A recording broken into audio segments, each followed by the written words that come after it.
के बूथ संख्या 4 हजारीबाग नगरीय क्षेत्र में हम मौजूद हैं और अभी अभी सांसद मनीष जायसवाल यहां से मत देकर निकले हैं। अभी भी वो लोगों से मिल रहे हैं, यहां से मत देकर निकले हैं। लेकिन मत देने के बाद उन्होंने बड़ा आरोप सरकार पर लगाया है, चूंकि उन्होंने कहा है कि मत पत्र से जो वोटिंग हो रहा है उसमें समय लग रहा है। साथ ही उन्होंने एक और आरोप लगाया है कि इस वार्ड में, यानी कि यह जहाँ पर वो वोट करने आए हैं, वार्ड 11 में इकलौते वो सदस्य हैं अपने परिवार के जो यहाँ वोट कर रहे हैं। बाकी पूरा परिवार इनका दूसरे वार्ड में है जहाँ पर वो हमेशा से वोट करते थे, हमेशा परिवार के साथ आते थे।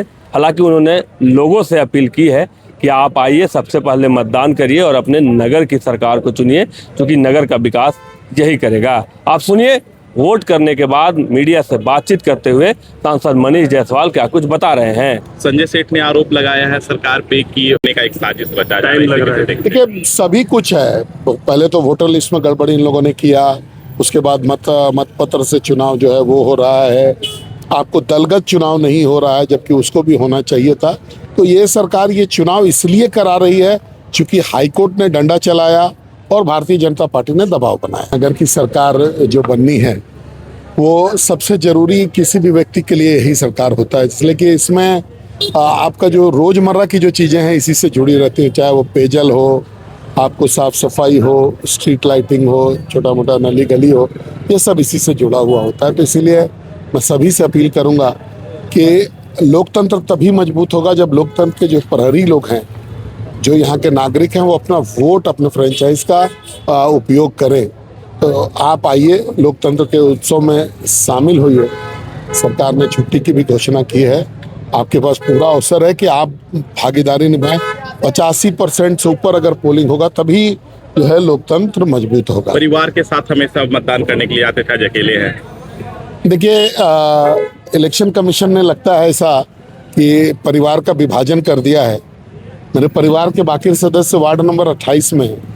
मैं इकलौता व्यक्ति हूं जिसका नाम जो है वोटर लिस्ट में वार्ड नंबर 27 में है। तो एक ही घर 2 वार्ड में कैसे हो सकता है, ये अपने आप में एक पहेली है। लेकिन ये झारखंड की सरकार है, कुछ भी कर सकती है। आपने देखा होगा कि जितने हमारे सुरक्षा कर्मी हैं, 20,000 से ज़्यादा ऐसे लोग हैं झारखंड में जिनको वोट देने का अधिकार ही समाप्त कर दिया गया। इस बार बैलेट पेपर का, ये जो पोस्टल बैलेट का जो है, कोई सुविधा नहीं रहा, या चुनाव से पहले उनको वोट कराने का कोई सुविधा नहीं रहा, जिसके चलते ये लोग जो है अपना मतदान नहीं कर सके। तो ये बड़ा अफसोस की बात है।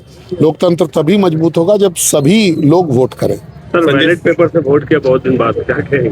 नहीं, ये भी एक नया अनुभव है। आदमी चांद पे जा रहा है और झारखंड की सरकार मजबूर कर रही है कि आप बैलगाड़ी पर चलें।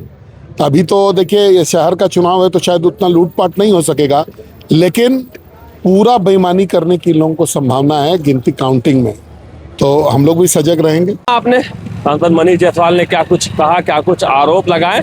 फिलहाल शहर में मतदान शांतिपूर्ण चल रहा है और लगभग 2 से 3 घंटे मतदान को हो गए हैं और लोगों में मतदान को लेकर उत्साह भी दिखाई दे रहा है। सांसद ने भी अपील की है कि सबसे पहले लोग मतदान करें, उसके बाद कोई अन्य काम करें। शशांक शेखर, वॉइस को हजारीबाग।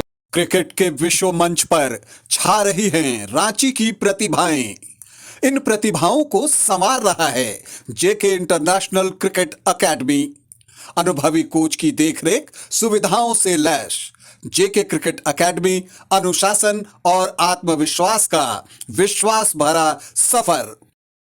क्या आपके बच्चे स्कूल जाने में करते हैं आनाकानी? तो आज ही उसका एडमिशन कराएं आर का pre school and activity centre में, जहां खेल खेल में बच्चों को पढ़ाया जाता है। एक्टिविटी बेस्ड डिजाइन ये स्कूल बच्चों को सही मार्गदर्शन देने के लिए है तत्पर। इस स्कूल में प्री नर्सरी से क्लास 4 तक की होती है पढ़ाई। बच्चों के लिए पिक एंड ड्रॉप की सुविधा भी उपलब्ध। आर का pre school and activity centre, Ravi steel, Pandra, Ranchi. Contact 7061802281।